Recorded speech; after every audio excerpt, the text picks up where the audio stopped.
Assalamualaikum warahmatullahi wabarakatuh. Selamat pagi, selamat siang, selamat malam para siswa kelas 11. Pada kesempatan ini akan dibahas mengenai materi pendidikan agama Islam.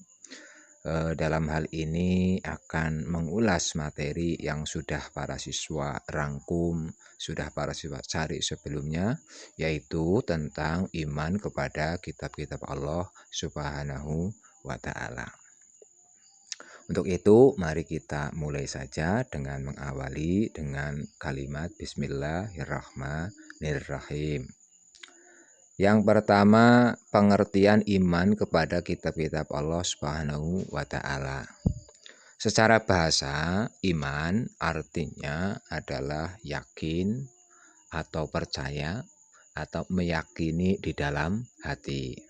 Sedangkan kitab berasal dari bahasa Arab, yaitu kataba yang berarti menulis.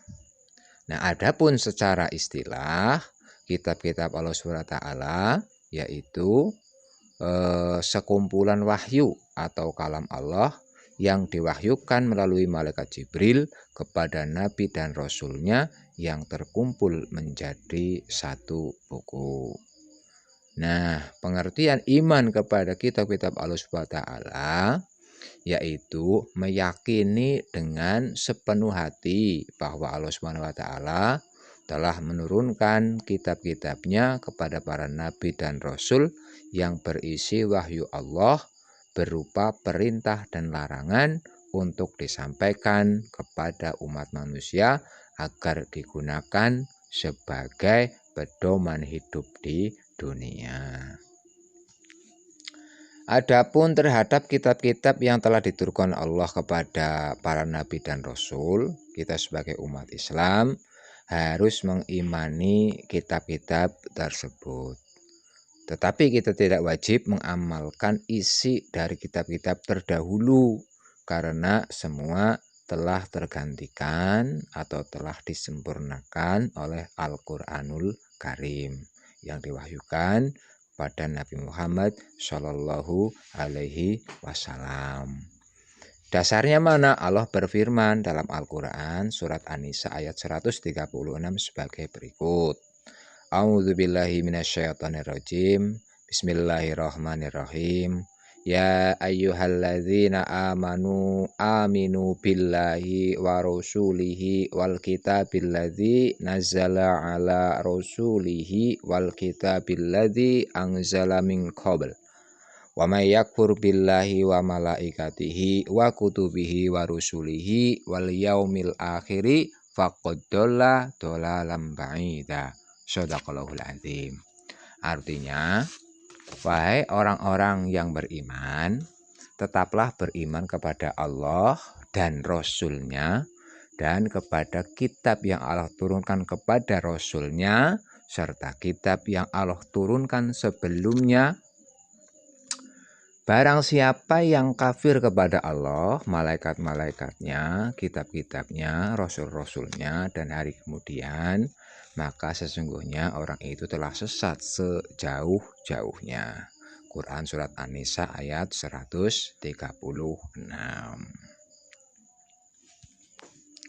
Berikutnya mengenai wahyu Allah. Wahyu Allah diturunkan ini bersifat universal, yaitu mencakup berbagai aspek kehidupan manusia. Kemudian selain universal, wahyu juga bersifat progresif, artinya itu berkembang dan mencapai kesempurnaan pada Al-Quran yang diturunkan kepada Nabi Muhammad Shallallahu Alaihi Wasallam. Nah, dengan diturunkannya Al-Quran ini sebagai penyempurna kitab-kitab terdahulu. Nah, kemudian wahyu yang diturunkan Allah SWT ini kepada Nabi dan Rasul memiliki beberapa fungsi. Yang pertama, untuk membantu manusia mengetahui sifat-sifat Allah Subhanahu wa Ta'ala. Yang kedua, membantu akal manusia dalam mengetahui alam gaib. Yang ketiga, membantu manusia dalam mengaplikasikan atau menerapkan sifat dasarnya sebagai manusia. Kemudian wahyu yang diturunkan Allah SWT kepada Nabi dan Rasul ini wujudnya, macamnya ini ada dua. Yang pertama itu berbentuk suhuf, yang kedua berbentuk kitab. Nah, apa itu suhuf? Suhuf itu adalah firman Allah SWT yang diturunkan kepada Nabi dan Rasul yang ditulis dalam bentuk lembaran-lembaran. Nah, kemudian suhuf itu diturunkan kepada beberapa nabi, antara lain Nabi Ibrahim dan Nabi Musa alaihissalam. Sebagaimana firman Allah, Bismillahirrahmanirrahim, Inna hadza lafis suhufil ula, suhufi Ibrahim wa Musa. Yang artinya sesungguhnya ini benar-benar terdapat dalam kitab-kitab yang dahulu, yaitu lembaran-lembaran Ibrahim dan Musa. Quran surat Al-A'la ayat 18 sampai 19. Berikutnya, adapun untuk kitab adalah pengertiannya firman Allah Subhanahu wa taala yang diturunkan kepada nabi dan rasul yang ditulis dalam lembaran-lembaran yang telah dibukukan. Nih.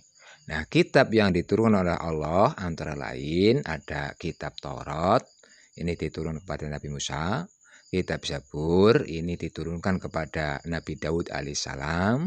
Kitab Injil ini diturunkan kepada Nabi Isa. Dan terakhir kitab suci Al-Quran ini diturunkan kepada Nabi Muhammad SAW sekaligus sebagai kitab terakhir yang diturunkan Allah Subhanahu wa taala. Berikutnya kita masuk kepada satu-satu kitab atau nama-nama kitab suci Allah. Yang pertama adalah kitab Taurat. Kitab Taurat sebagaimana tadi sudah disampaikan diturunkan kepada Nabi Musa alaihi salam di Bukit Sinai pada abad ke-15 sebelum Masehi. Fungsinya sebagai pedoman bagi Bani Israel. Kemudian ditulis menggunakan bahasa Ibrani. Ini. Nah, kitab Taurat juga sering dikenal dengan sebutan Torah. Terkait dengan kitab Taurat ini, Allah Subhanahu wa taala berfirman, Bismillahirrahmanirrahim, wa ataina Musal kitaba wa ja'alnahu hudal li bani Israila alla tattakhidhu min duni wakila. Yang artinya, dan kami berikan kepada Musa kitab Taurat dan kami jadikan kitab Taurat itu petunjuk bagi Bani Israel. Dengan firman, janganlah kamu mengambil penolong selain aku. Quran surat Al-Isra ayat 2. Nah, adapun isi dari kitab Taurat ini adalah terkait dengan 10 perintah Tuhan atau dalam bahasa kerennya itu Ten Commandment. Ten Commandment. Yang pertama itu perintahnya mengenai mengesahkan Allah Subhanahu wa taala. Larangan menyembah berhala. Larangan menyebut nama Allah dengan sia-sia. Kemudian yang keempat supaya menyucikan hari Sabtu. Yang kelima menghormati ayah dan ibu. Yang keenam larangan membunuh sesama manusia. Yang ketujuh larangan berzina. 8 larangan mencuri. 9 larangan menjadi saksi palsu. Yang ke-10 larangan mengambil hak milik orang lain. Kemudian yang berikutnya kitab Zabur. Kitab Zabur ini ada juga yang menyebutnya dengan Mazmur ataupun Paskah. Nah, kitab ini diturunkan kepada Nabi Daud alaihi salam. pada abad ke-10 sebelum Masehi. Fungsinya sebagai pedoman bagi Bani Israel. Kemudian diturunkan dengan bahasa Kipti. Ini. Nah, kitab Zabur isinya tentang kumpulan syair dan pujian kepada Allah Subhanahu wa Ta'ala atas segala nikmat dan karunia-Nya. Nah, ini kitab Zabur juga berisi tentang doa, tentang zikir, tentang nasihat, dan kata-kata yang penuh hikmah. Nah, firman Allah Subhanahu wa taala di dalam Al-Qur'an terkait kitab Zabur, a'udzubillahi minasyaitonirrajim. Bismillahirrahmanirrahim. Wa rabbuka a'lamu bimang fis samawati wal ard. Walaqad faddalna ba'da nabiyyina 'ala ba'd. Wa ataina Dawuda zabura. Artinya, dan Tuhanmu lebih mengetahui siapa yang ada di langit dan di bumi.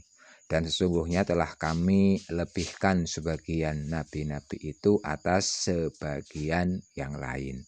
Dan kami berikan Zabur kepada Daud. Quran Surat Al-Isra ayat 55. Yang berikutnya kitab Injil. Kitab Injil diturunkan kepada Nabi Isa alaihissalam pada awal abad ke-1 Masehi. Fungsinya sebagai pedoman bagi Bani Israel dan ditulis menggunakan bahasa Suryani. Injil ada yang menamakannya dengan Bible atau Alkitab. Nah, ajaran di dalam Injil menyempurnakan ajaran-ajaran yang telah ada di dalam kitab Taurat. Allah berfirman, Bismillahirrahmanirrahim. Faqafaina ala asarihim bi Isa ibni Maryama musaddiqal lima baina yadayhi minat Taurat. Wa atainahul injila fihi hudaw wa nuru wa musaddiqal lima baina yadayhi minat Taurati wa hudaw wa mu'idatal lil muttaqin. Shadaqallahul azim. Artinya, dan kami iringkan jejak mereka, Nabi Bani Israel, dengan Isa putra Maryam, membenarkan kitab yang sebelumnya yaitu Taurat. Dan kami telah memberikan kepadanya kitab Injil, sedang di dalamnya ada petunjuk dan cahaya yang menerangi dan membenarkan kitab yang sebelumnya, yaitu kitab Taurat, dan menjadi petunjuk serta pengajaran untuk orang-orang yang bertakwa. Al-Quran Surat Al-Maidah ayat 46. Adapun kandungan dari kitab Injil antara lain, 1. Memuat ajaran pokok berupa perintah untuk kembali kepada tauhid yang murni. Yang kedua, perintah untuk menjauhi sifat tamak dan rakus. Yang ketiga, membenarkan kitab-kitab yang turun sebelumnya, diantaranya Taurat tadi. Kemudian yang keempat, menceritakan akan datangnya Nabi akhir zaman setelah Nabi Isa alaihissalam yang bernama Ahmad, yang tak lain adalah Nabi Muhammad Shallallahu Alaihi Wasallam. Kemudian yang keempat, kitab suci Al-Quran. Nah, kitab Al-Quran adalah kitab suci yang terakhir yang diturunkan Allah Subhanahu wa taala kepada Nabi Muhammad Shallallahu Alaihi Wasallam pada abad ke-7 Masehi. Nah, ketika beliau sedang bertahanus di Gua Hiro, Al-Quran ini diwahyukan kepada Nabi Muhammad SAW melalui malaikat Jibril. Al-Quran ditulis di dalam atau menggunakan bahasa Arab. Fungsinya sebagai pedoman hidup bagi seluruh umat manusia. Sebagaimana firman Allah Subhanahu wa taala, Bismillahirrahmanirrahim. Wa kadzalika auhayna ilaika Qur'anan Arabiyya liyungdira. Qur'anan Arabiyyal liyungdira ummal qura wa man haulaha wa tungdira yaumal jam'i la raiba fih. Fariqum fil jannati wa fariqum fis sa'ir. Artinya, demikianlah kami wahyukan kepadamu Al-Quran dalam bahasa Arab, supaya kamu memberi peringatan kepada Ummul Qura atau penduduk Mekah dan penduduk negeri-negeri sekelilingnya, serta memberi peringatan pula tentang hari berkumpul kiamat yang tidak ada keraguan padanya. Segolongan masuk surga dan segolongan masuk neraka. Quran surat Asy-Syura ayat 7. Nah, Al-Quran memiliki nama-nama lain seperti Al-Huda artinya petunjuk, Al-Dzikra artinya peringatan, Asy-Syifa artinya penawar, penyembuh, An-Nur artinya cahaya, Al-Furqan artinya pembeda antara yang hak dan yang batil, yang benar dan yang salah, dan sebagainya. Nah, isi daripada Al-Quran ini memuat 6 hal pokok. Apa saja itu? Yang pertama akidah, yang kedua ibadah, yang ketiga akhlak, yang keempat muamalah, yang kelima sejarah, dan yang keenam ilmu pengetahuan. Kemudian beberapa keistimewaan dari Al-Quran dibanding kitab-kitab terdahulu. Apa saja? Yang pertama, Al-Quran adalah kitab suci penyempurna, kitab suci pembenar dari kitab-kitab terdahulu. Yang kedua, Al-Quran adalah mukjizat yang abadi. Yang ketiga, Al-Quran terjamin kemurniannya karena Allah sendiri yang menjamin kemurniannya. Kemudian yang keempat, Al-Quran memuat hal-hal yang universal dan umum. Universal itu artinya berlaku selamanya dan untuk seluruh umat manusia. Sedangkan umum artinya Al-Quran itu memuat seluruh aspek bagi kehidupan manusia, baik yang bersifat ibadah maupun muamalah.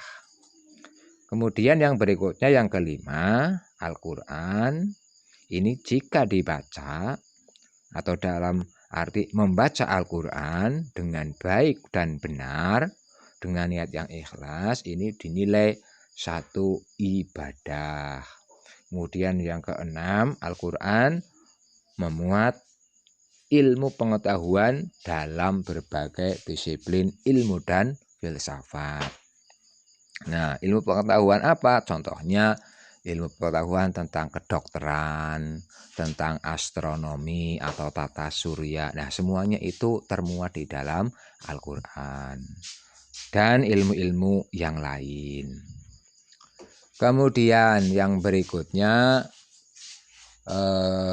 perilaku yang mencerminkan iman kepada kitab-kitab Allah Subhanahu wa Ta'ala. Jadi orang yang beriman kepada kitab-kitab Allah, ia akan berperilaku mulia sebagai bentuk cerminan dari keimanannya. Nah, apa bentuk perilaku itu? Salah satunya, satu, meyakini bahwa kitab-kitab suci sebelum Al-Quran, kitab suci sebelum Al-Quran ini datangnya dari Allah Subhanahu wa Ta'ala. Nih. Kemudian yang kedua, Al-Quran juga telah dijaga kemurniannya oleh Allah Subhanahu wa Ta'ala sampai sekarang. Ini. Nah, kemudian salah satu cara menjaga Al-Quran adalah dengan berusaha menghormati, memuliakan dan menjunjung tinggi kitab suci Al-Quran. Bahkan sekarang ini sudah banyak gerakan-gerakan penghafal Al-Quran. Nah, mereka yang menghafal ini adalah satu bentuk perilaku cerminan keimanan terhadap kitab suci Al-Quran. Kemudian yang ketiga, menjadikan Al-Quran sebagai petunjuk dan pedoman hidup. Jadi segala sesuatu yang dilakukan oleh manusia berdasarkan atau berlandaskan aturan-aturan yang ada di dalam kitab suci Al-Quran. Yang keempat, berusaha untuk mengamalkan, membaca Al-Quran dalam segala kesempatan, baik dalam keadaan lapang maupun sempit, keadaan suka maupun duka, dan seterusnya. Kita tetap berusaha untuk membaca Al-Quran. Nah, selain membaca, untuk memperdalamnya lagi juga ada kegiatan atau upaya untuk memahami arti dan isi serta mengusahakan untuk mewujudkannya dalam tindakan-tindakan nyata, walaupun itu sedikit demi sedikit sesuai kemampuan. Kemudian yang kelima, berusaha untuk mengamalkan isi Al-Quran ini di dalam kehidupan sehari-hari dalam keadaan apapun, baik itu dalam keadaan sempit atau lapang, baik keadaan susah ataupun bahagia, dan keadaan-keadaan yang lainnya. Nah, itu antara lain dari penjelasan-penjelasan sebagai pelengkap dari apa-apa yang para siswa sudah rangkum di dalam materi-materi yang sudah ditugaskan. Demikian atas perhatiannya. Terima kasih. Assalamualaikum warahmatullahi wabarakatuh.